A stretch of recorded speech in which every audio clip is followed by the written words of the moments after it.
एक सूर्य के लिए एक मुखी, चंद्रमा के लिए दो मुखी, मंगल के लिए तीन मुखी, बुध के लिए चार मुखी, बृहस्पति के लिए पांच मुखी, शुक्र के लिए छह मुखी, शनि के लिए सात मुखी, राहु के लिए आठ मुखी, केतु के लिए नौ मुखी और 10 मुखी एक बार फिर गुरु के लिए, 11 मुखी हनुमान जी की कृपा प्राप्त करने के लिए और इसको अपनी चोटी में ही धारण करना चाहिए।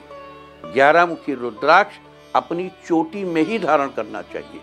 12 मुखी रुद्राक्ष सूर्य के लिए, 13 मुखी रुद्राक्ष शुक्र के लिए। अब यहाँ ये ध्यान रहे कि 13 मुखी रुद्राक्ष को दाहिनी भुजा पर ही पहनना चाहिए और इसका बढ़िया कॉम्बिनेशन है 2 6 मुखी एक 13 मुखी लगा के पहनिए या 3 13 मुखी एक जगह बना के दाहिने हाथ में भुजा पर यहाँ धारण करिए। अगर असंभव हो भुजा पे धारण करना तो गले में कर लीजिए। ऐसे ही 9 मुखी रुद्राक्ष को बाईं कलाई में ही पहनना चाहिए, बाईं कलाई में ही पहनना चाहिए। सबके अपने अपने स्थान भी निर्धारित हैं।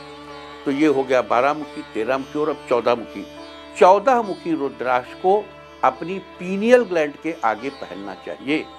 अब पीनियल ग्लैंड इसलिए कह रहा हूँ कि त्रिपुटी, वहाँ कुंभ में तो लोग त्रिपुटी समझेंगे कि आप दोनों आंखों से नाक के सीधे देखिए, उसको ऊपर ले जाइए, दोनों आंखों से देखिए और भौं के बीच में देखिए। इसे त्रिपुटी, इसको अंग्रेजी में कहते हैं पीनियल ग्लैंड और इसी पीनियल ग्लैंड के एक्टिवेशन से मिड ब्रेन एक्टिवेट होता है और मिड ब्रेन एक्टिवेट होने से आज्ञा चक्र में आप प्रवेश करते हैं। तो ये जो मूलाधार, स्वादिष्ठान इत्यादि से होते हुए अष्टांग योग के जरिए जब आप यहाँ तक पहुँचते हैं तो पीनियल काम करती, वहाँ 14 मुखी काम करता है। इसको अपनी त्रिपुटी पर ही धारण करना चाहिए 14 मुखी। वैसे आप गले में पहन लीजिए, आप त्रिपुटी पर पहनने की स्थिति में ना हो। अच्छा, जो रुद्राक्ष विशेष रूप से पहनने, जैसे आपको शिखा में पहनना है तो आप थोड़ी देर के लिए पहन सकते हैं। 14 मुखी भी 20-25 मिनट, एक घटी काफी। एक घटी, आधी की पुण्य, आधी जो कहा गया है वो साधु की संगति के लिए कहा गया। वैसे ही 24 मिनट में कोई भी रुद्राक्ष आपके इंडोक्राइन्स पर अपना पूरा काम कर देता है। आप अगर 24 मिनट रोज पहन सकते हैं टू मच, आधा पहन सकते हैं 12 मिनट, बहुत अच्छा। वो भी नहीं पहन सकते 6 मिनट पहनिए। लेकिन रुद्राक्ष अवश्य धारण कीजिए, क्योंकि ये रुद्र की आंख से उत्पन्न ये रुद्राक्ष कैवल्य देने वाला है। जिसके गले में रुद्राक्ष होता है वो नरक को नहीं जाता। अपने शरीर में रुद्राक्ष धारण करने वाला, मृत्यु को प्राप्त करने वाला सुनिश्चित रूप से शिवलोक या स्वर्गलोक को जाता है। अस्तु, रुद्राक्ष अवश्य धारण करें। इस बीच हमें मौका मिला तो हम और चीज़ों की भी, रुद्राक्ष की और विस्तार से भी चर्चा करें। और अब 2 शब्द संस्कृत भाषा पर।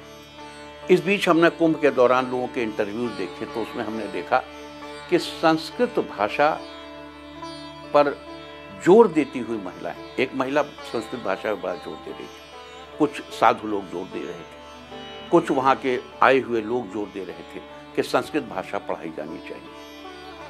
बहुत सचमुच संस्कृत पर जोर दिया जाना चाहिए। मुझे याद है एक समय जब हम बच्चे थे तो हमारी पत्नी उत्तर प्रदेश का पीसीएस एग्ज़ाम देना चाहती थी और हम चाहते थे कि उनको लखनऊ यूनिवर्सिटी में कोई टीचर मिल जाए जो पीसीएस की संस्कृत पढ़ा दे।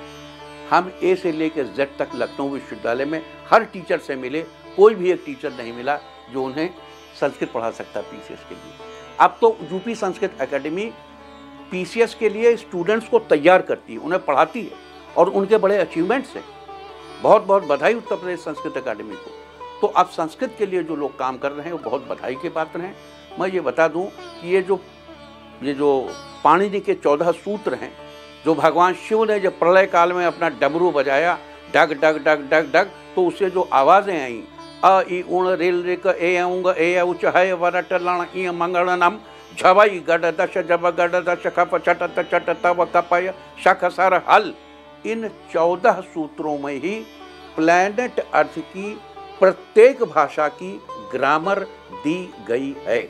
अगर आपने संस्कृत भाषा पढ़ ली है तो प्लैनेट अर्थ पर उपलब्ध प्रत्येक भाषा इंक्लूडिंग कंप्यूटर की भाषा और आने वाले समय में आर्टिफिशियल इंटेलिजेंस की भाषा इन 14 सूत्रों की ही गुलाम है। क्योंकि कोई और स्वर और व्यंजन इस कॉस्मोस में क्रिएट नहीं किए जा सकते। तो हम लोग संस्कृत पर भी किसी दिन जरूर विस्तार से चर्चा करें। ऑल द बेस्ट, हमारी समस्त शुभकामनाएं आपके साथ हैं। जय हिंद, जय भारत, जय सनातन, हर हर गंगे, हरि हरि गंगे।